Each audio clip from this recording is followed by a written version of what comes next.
नमस्कार। मैं हूं आपके साथ स्नेहिस्ट्रया शायन भारत बिहार झारखंड देख रहे हैं आप।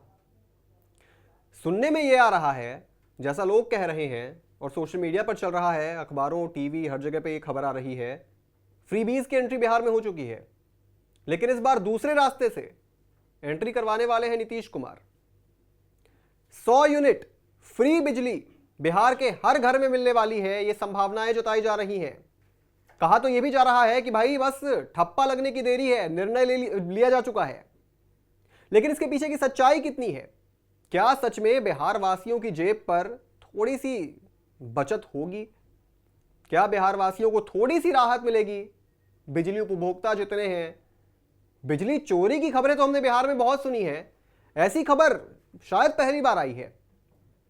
लेकिन अब इसको चुनावी लॉलीपॉप की तरह भी पेश किया जा रहा है। कहा जा रहा है कि भाई कुछ है नहीं काम गिनाने के लिए, कुछ है नहीं नए वादे करने के लिए, दूसरे स्टेट का मॉडल कॉपी कर लो, दिल्ली का मॉडल, आम आदमी पार्टी का मॉडल कॉपी कर लीजिए।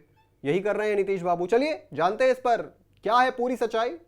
विस्तार से चर्चा करने के लिए हमारे साथ मौजूद हैं स्टूडियो में राजकुमार सर, वरिष्ठ पत्रकार हैं। सर, सच में क्या ये कॉपीड मॉडल है क्या अरविंद केजरीवाल वाला? क्या दाव है ये? देखिए, ये मुझे लगता है दबाव में लिया गया फैसला है। और वो महागठबंधन की वो काट है जिसमें कहा जा रहा था 200 यूनिट तक बिजली फ्री दी जाएगी। बिल्कुल। और जैसे 2500 रुपये महतारी बहन योजना के बारे में तेजस्वी यादव ने जो कहा था, तो उसकी काट के तौर पे इन्होंने निकाल दिया 35% महिलाओं को आरक्षण जी बिहार में। तो उससे पहले जैसे वृद्धा पेंशन को लेके आवाज़ उठ रही थी तमाम तरह की, 200 रुपये है तो फिर उसको 1100 कर दिया गया। बिल्कुल। तो उसी तरह से अब जिस तरह से ये बिजली की एंट्री आ चुकी है, अब तकरीबन सभी पार्टियां ये बात कह रही थी कि फ्री बिजली देंगे हम। केजरीवाल जी भी, जैसा कि दिल्ली में उनको माना जाता है फ्री बीज का, मुफ्त की रेवड़ी का जनक माना जाता है, तो वो भी वहाँ गए हैं, तो वो अपने वादे लेकर जाएंगे और उसका असर भी होता है। तो सरकार चाहती है, मतलब नीतीश कुमार की सरकार, एनडीए सरकार चाहती है कि वो कोई ऐसा मुद्दा ना छोड़े कि उसे विपक्ष भुना ले जाए। लेकिन राजकुमार जी, हमने देखा है कि अगर आप काम नहीं करेंगे, दिल्ली का एग्जांपल मैं ले रहा हूं, काम अगर नहीं करेंगे, जनता को आपका काम पसंद नहीं आएगा, आप कितनी भी रेवड़ी बांट लें, जनता वोट नहीं करती है। दिल्ली में हो गया सत्ता परिवर्तन, आम आदमी पार्टी ने कोई काम नहीं किया, ऐसा दिल्ली की जनता का कहना था। हमारी टीम भी जब गई थी ग्राउंड रिपोर्ट करने, तो जाहिर सी बात है यही खबरें निकल कर आ रही थी। उसके बाद बाकायदा फ्री पे फ्री वादे किए गए, इतिहास भी बताया गया इतना कुछ फ्री है, फिर भी वोट तो मिला नहीं। क्या नीतीश कुमार को मिलेगा? देखिए, ये असर करता है। बिहार में पहली बार है कि बिजली फ्री का वादा चुनावी किया गया है और ये असर करेगा। दिल्ली में भी असर हुआ था, जैसे महिलाओं की यात्रा फ्री, बिजली फ्री, पानी फ्री। तो बिहार में तो पानी की व्यवस्था भी उस तरह की नहीं है कि घर घर पहुंचाने की योजना है, लेकिन पहुंच नहीं पाई है। बिजली घर घर तकरीबन पहुंच चुकी है और ये बहुत असर करेगी, क्योंकि ये 100 यूनिट बिजली, मुझे लगता है कि ये 60% से ज़्यादा ऐसे घर होंगे बिहार में आम लोगों के जहाँ 100 यूनिट से कम बिजली खर्च होता होगा। तो उनका अगर बिजली बिल ज़ीरो आता है तो ये बहुत बड़ी बात होगी, और छोटी मोटी बात नहीं, बड़ी बात है।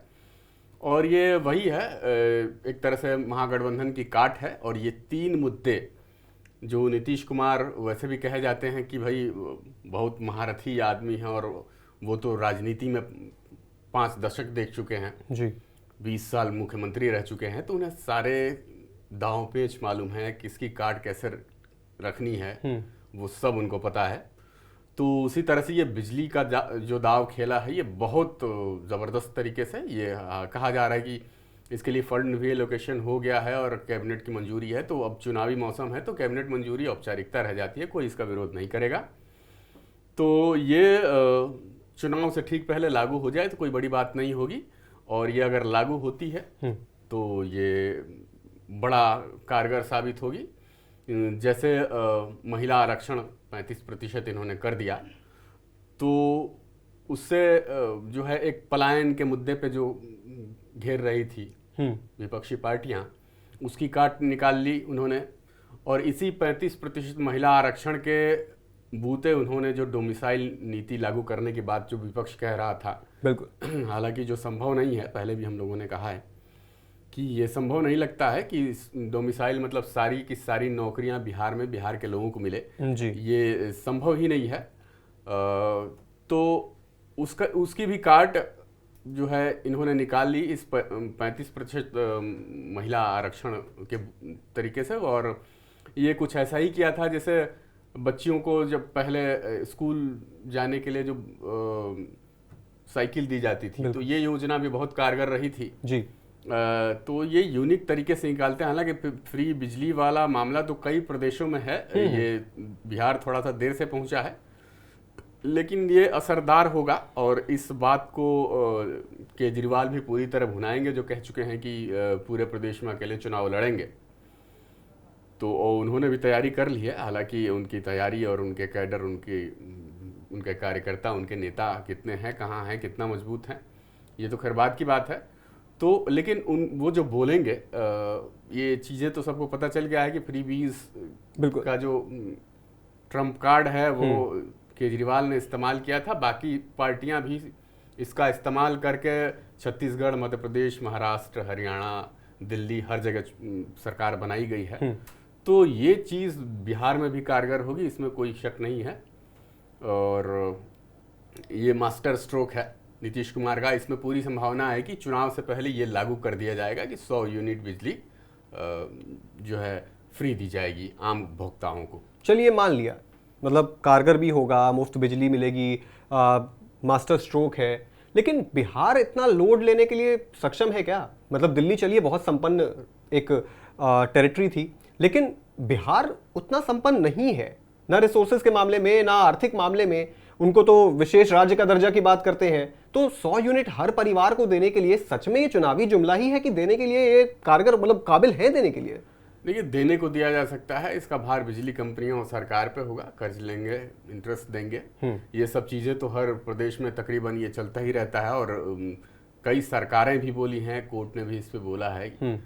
यहाँ तक कि विपक्ष के नेता खड़गे भी बोल चुके हैं कि उतने ही वादे करे जिसको पूरा कर सके सरकार का। जहाँ खजाना खाली हो, कर्नाटक और तेलंगाना इसका बहुत बढ़िया उदाहरण है। बिल्कुल, कि हम सक्षम नहीं हैं, इतने पैसे नहीं हैं कि हम जो घोषणाएं किए थे उसको कर पाएँ। तो बिहार में तो बहुत स्थिति बदतर है।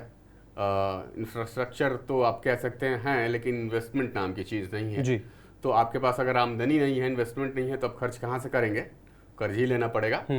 लेकिन अब जिस तरह से 2500 रुपये का वादा तेजस्वी यादव कर रहे थे, तो उसकी काट भी चाहिए इन लोगों को। 200 यूनिट फ्री बिजली की बात जो कह रहे थे महागठबंधन के लोग, तो उसकी काट भी इनको चाहिए। तो 100 यूनिट से उस पर काम चला लेंगे। और मुझे लगता है कि जैसे जिस तरह से इस बार चर्चा हो रही है, प्रशांत किशोर भी जोर शोर से कह रहे हैं कि शराबबंदी फेल है पूरी तरह से। और उन्होंने इसको तो एक तरह से बेवकूफ़ाना कदम भी बता दिया है कि शराबबंदी का कोई असर नहीं है, हर घर शराब मिल रही है, हर जगह शराब मिल रही है। नुकसान हो रहा है तो वो नुकसान हो रहा है बिहार सरकार को। वो तकरीबन 20,000 करोड़ से ज़्यादा का नुकसान हो रहा है, जो सबसे ज़्यादा आय का बड़ा स्रोत था बिहार के लिए, बिहार सरकार के लिए। वो सब बंद कर दिया गया। तो मुझे लगता है कि अगर इस बार एनडीए की भी सरकार बनती है और जो भी मुख्यमंत्री बनता है, तो वो सबसे बड़ा फैसला जो सरकार का खजाना भरने के लिए, आमदनी सरकार की बढ़ाने के लिए जो लेंगे, वो मुझे लगता है कि शराबबंदी को हटाएंगे। और इसमें सरकार का भी भला होगा और जो ये घोषणाएं कर रहे हैं उसमें भरपाई करने में काम आएगी। तो कुल मिला के यही है कि इस बार जो है किसी भी हाल में जीत लेना चाहते हैं। जीतने के बाद फिर देखेंगे कैसे, कहाँ से किया जाता है, कौन से वादे पूरे होते हैं, कौन से अधूरे रह जाते हैं। लेकिन फिर तो वही बात हो गई ना कि अब इन्होंने कुछ वादा किया है, फिर बाद में दूसरी पार्टियां कुछ वादा कर देंगी। तो छोटा सा जवाब मैं इस पर भी चाहूँगा कि फिर ऐसा तो नहीं हो जाएगा कि जैसे दिल्ली का चुनाव लड़ा गया था बिल्कुल ही फ्रीबीज के ऊपर, और फिर बाद में प्रधानमंत्री मोदी ने भी बोला था कि भाई हम कोई जन कल्याणकारी योजना को बंद नहीं करेंगे, तो उसको भी यही कहा गया कि भाई देखो हमारा कॉपी कर रहे हैं, ये तो साफ साफ हमको समर्थन कर रहे हैं हमारे डिसीजंस को। तो ऐसा तो नहीं होगा कि भाई अब नीतीश कुमार ने 100 यूनिट फ्री बिजली दी है, कोई पानी की घोषणा कर देगा, कोई शिक्षा की घोषणा कर देगा, हर चीज़ मतलब फ्री ही पे चले लग जाएगी चुनाव की जो रेलगाड़ी है। देखिए, ये असर तो करती है एक हद तक, लेकिन मत भूलिए कि बिहार है, यहाँ जातियों पे चुनाव होते हैं, जातियों को समीकरण को ध्यान में रखते हुए। तो जाति रहेगी प्लस सरकार का अपना रसूख कितना काम आता है, उनके किए गए काम, और वो जनता तक कितने अपनी बात पहुंचा पाते हैं, इस पर असर करेगा। इस पर निर्भर करेगा कि कितना एनडीए जीतती है या महागठबंधन को इस बार बढ़त मिलता है और तेजस्वी यादव जो है मुख्यमंत्री बनते हैं, या फिर नीतीश कुमार एनडीए में बनते हैं, या फिर कोई और बनता है। तो ये काफ़ी हद तक इसी बात पर निर्भर करेगा कि कौन अपनी बात को पहुंचा पाता है, कौन जातीय समीकरण को अच्छी तरह से सेट कर पाता है और अपनी बात मनवा पाता है जनता में। इसी पर जीत हार तय होगा। और रही बात ये फ्री बीज वाली, तो वो हर चीज़ कोशिश करेंगे, घोषणा कर तो ज़रूर होगी, ये पूरा हो ना हो ये हर पार्टियां करेंगी। कई पार्टियां तो लगता है कि हम नहीं आ पाएंगे, तो वो ऐसी जैसे मायावती खुद कह रही हैं कि वो ऐसे घोषणाएं कर दे रही हैं कि जिसको मतलब संभव ही नहीं है पूरा करना। तो उनको भी पता है कि हम सरकार कहीं से है नहीं, यहाँ पे बिहार में कुछ स्थिति है नहीं। जैसे केजरीवाल भी कह दें तमाम तरह की चीज़ें, तो वो कोई बड़ी बात नहीं होगी। तो लेकिन इसका असर होता है, जनता भी ये देखती है कि कौन पूरा करने की स्थिति में है, कौन नहीं पूरा करने की स्थिति में है, और क्या सरकार कर सकती है और क्या वादा करके मुकर सकती है, ये जनता भी जानती है। तो इसलिए ये आखिर में आके वो जातीय जोड़ घटाव है, उसी पे निर्भर होगा कैसे आप चुनाव जीतते हैं। बिल्कुल, जाति के बिना तो बिहार का चुनाव संभव है ही नहीं। लेकिन हाँ, जरूर इस बात को मास्टर स्ट्रोक कहा जा रहा है, मास्टर स्ट्रोक करके प्रस्तुत किया जा रहा है। 100 यूनिट फ्री बिजली बहुत होती है भाई। दिल्ली में भले 200 यूनिट है, खपत भी ज्यादा है। बिहार के अंदर गांव के क्षेत्र में और मिडिल क्लास फैमिली में 100 यूनिट अच्छी खासी बिजली है इसका मतलब। और मुफ्त हो जाने का मतलब है कि बिल्कुल डायरेक्ट आपकी जेब पर राहत है। तो देखिए अब ये मुद्दा कितना कारगर साबित होता है नीतीश कुमार के लिए। और आने वाले समय में तेजस्वी यादव जरूर वो पीछे हटेंगे नहीं, वो जरूर कोई ना कोई बड़ी घोषणा वो भी कर देंगे। वो बिजली के साथ कुछ और चीजें भी फ्री कर सकते हैं जो जनता को थोड़ा लुभा सके। और आम आदमी पार्टी तो है ही मैदान में, आप जानते ही हैं वो किस मुद्दे पर चुनाव लड़ती है। बहरहाल इस पूरी चर्चा पर आप क्या सोचते हैं दोस्तों, कमेंट बॉक्स में जरूर लिखते जाइएगा। इस पूरी चर्चा में हमारे साथ जुड़ने के लिए आपका बहुत बहुत शुक्रिया राजकुमार जी। बिहार झारखंड से जुड़ी तमाम बड़ी खबरों को देखने के लिए आप जुड़े रहें आय ऑन भारत बिहार झारखंड।